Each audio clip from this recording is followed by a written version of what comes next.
Hi, welcome. My name is Rachel. I am a homeschool mom of 4 boys. I have graduated 2. We are on our 15th year of homeschooling, and I have a 5th grader and a 10th grader this school year. And today I want to talk about just our search for a history with living books and what we have found. So if you are looking for something that includes living books and has a Charlotte Mason philosophy, continue watching. All right, so when my boys were little, we read a lot, and I was on the search for curriculum that involved living books. Now, what do I mean by living books? Instead of just telling me the facts of who George Washington was, and he was the president, and what year he was born, and that he was a great man, it gives detail about his life, his sacrifices, what he did as a young child, what he did as a young man before he became a general of an army of a new country and before he became the president. It gives great depth and detail and stories in a way that your kids don't want you to stop reading. So that is what I mean by a living book. Now, it doesn't always have to be a biography or a nonfiction. It can be a historical fiction for us. We do enjoy a lot of other books, but our favorite is a good historical fiction, probably, but we do enjoy the biographies also. So on the search for that, I actually found Beautiful Feet, and we used the Early American, and I think we may have used the Next Level Up for the American history when my boys were younger. But I was really on a search. It didn't really have everything I wanted, that particular curriculum. I wanted something that started from ancient time that would carry me all the way through to tell me what's going on now in history. But I wanted it scheduled out for me. I had looked at several other things. I actually had looked at My Father's World several times and really was so drawn to it. And then I also looked at Sunlight. Was this close, was checking the book list. Now, this was over 10 years ago, so I'm going to be honest with you. But I was checking the book list. I was checking the library because it's costly, to see what was available there and what I would need to order. But I just did not have peace about it. And I was actually talking to a friend of mine. She actually used Sunlight, and she suggested, what about Heart of Dakota? And I was like, what? I've never even heard of that. And I looked it up. I ordered a catalog. I talked to another friend about it who had much older kids and had already been through a lot of living books. And I showed her the book list, and she said, it looks really good to me. So I prayed about it, and that is what God has led us to. Now, there have been years that we have not done it for different circumstances, but everything that we have done, we have loved. So let me just share a little bit about the curriculum with you. And I want to read something. This is actually an older catalog, and I am going to put my glasses down because I can't see unless I have them in this small print. But this curriculum is written by a homeschool mom. She has 4 boys herself. Didn't know that, though, when I was advised about this curriculum. But they wanted to put forth a Charlotte Mason and found ourselves agreeing with much of her philosophy of education. We mainly focus on her concepts of short lessons and readings, selections of living books, read purposely over time, exposure to poetry, music, art, and nature, and her approach to language arts through narration, copy work, dictation, and memorization.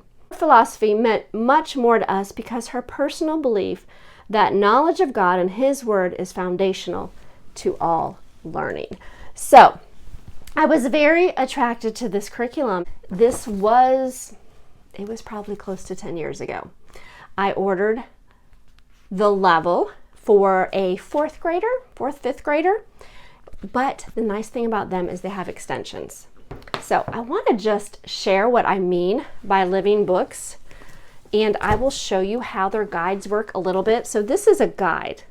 This is for the teacher and the student, and I will tell you how that works. Let me show you what I mean about living books. And I think I'm actually missing a few. And these are not even spines, and I will talk about what spines are. So these are like books you would read aloud to your kid. And I was intrigued that first year. I was very excited. My boys were younger. My oldest was in 6th, like I said, and then I had a 4th grader, and I actually combined them that year. And I know a lot of people looking to do a living book type of curriculum want to combine a whole lot of kids. Let me tell you, this is more a curriculum that is based on their abilities, what they are capable of doing.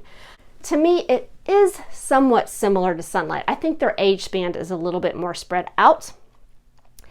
But that year, my 6th grader was probably a little bit older than the actual age, but they do have extensions, books for those kids to read. And then you would just use a different math and a different language arts. And that is what we did that year.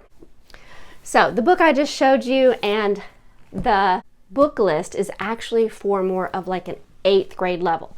Now, you would have to check their ability charts to see where they are at. Really, this could be anywhere from probably 7th to 9th grade. So I will tell you that. And that is not even the one we are using this school year, but I wanted to share that with you. So let me tell you a little bit about the living books. When I first started, one reason I did not go to Sunlight is because I was questioning some of the books, and I didn't want to have to do that. I didn't want to have to wonder, is this one okay? And it wasn't a lot of them. It was just, you don't want to have to not read one of the books. So my mama's little radar was up as I'm reading through all these living books, these for history that first year.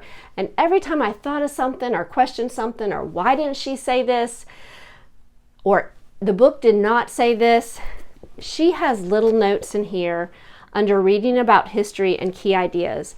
And sometimes she will write a verse or something to emphasize what was said or what was not said. And sometimes it just gives the key idea. That is not always necessary, but anytime I question something, I was like, oh, she mentioned that. So I absolutely loved that. We were just on the same mindset of thinking about how things should be read or said. So they do have read about history, and they do have story time. And the read about history is more of a spine book for that grade, which would be, like I said, 7th, 8th, 9th. And Missions Tomorrow is going to be considered more of your modern history, and it includes a lot of world history. But these are just some of the spines you'll be using, and the story of the world is one of them, which this book all of my boys loved.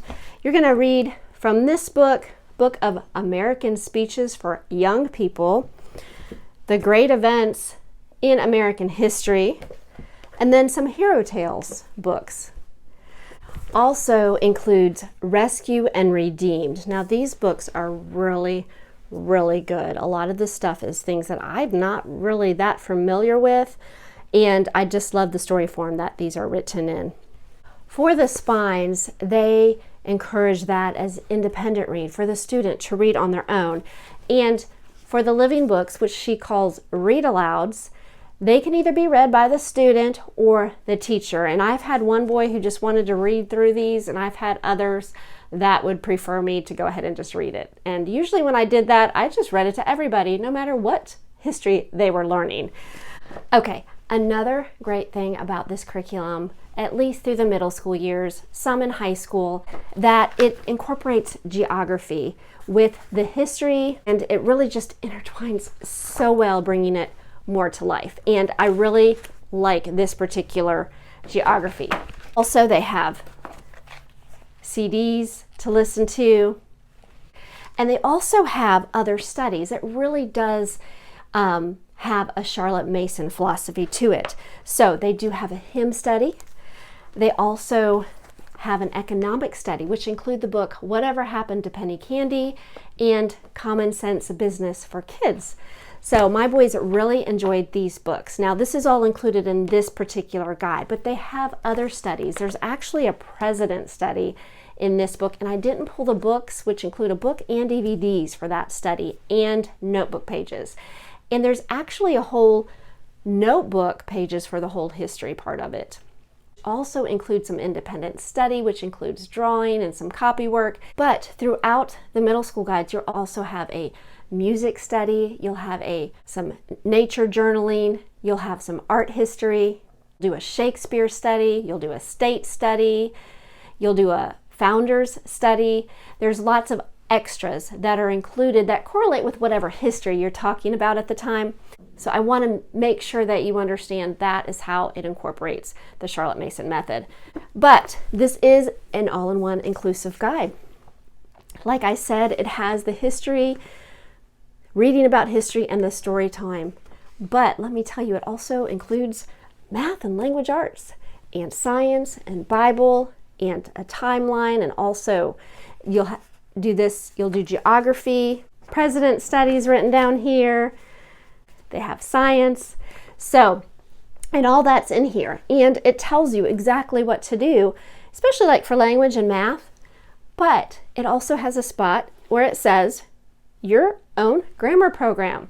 So you can pick and choose. If you already have a grammar program or a math program that is working well for you, I say continue on. And you can just fill in right there, mark off that box, I did my math, my own.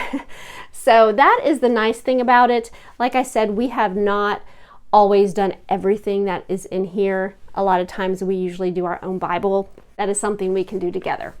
Just want to make sure that I made that clear about that. So I really suggest check out their site, get a catalog, you can have one sent to you. So again, what I want to encourage you is what I like about this program is the living books. So, all right. If you enjoyed this video, give it a thumbs up. If you like homeschool videos, subscribe. And I will be sharing with you what I'm using for my 6th grader and my 11th grader in the next couple weeks. I do appreciate you all watching. If you have any questions or comments about this, please link them below. Check out their site. And I do have videos on a couple years worth of Heart of Dakota curriculum, and I will link those below. And one of them was from my high school or last school year and this school year. So, all right, I hope you all have a wonderful week, and we will talk to you again soon.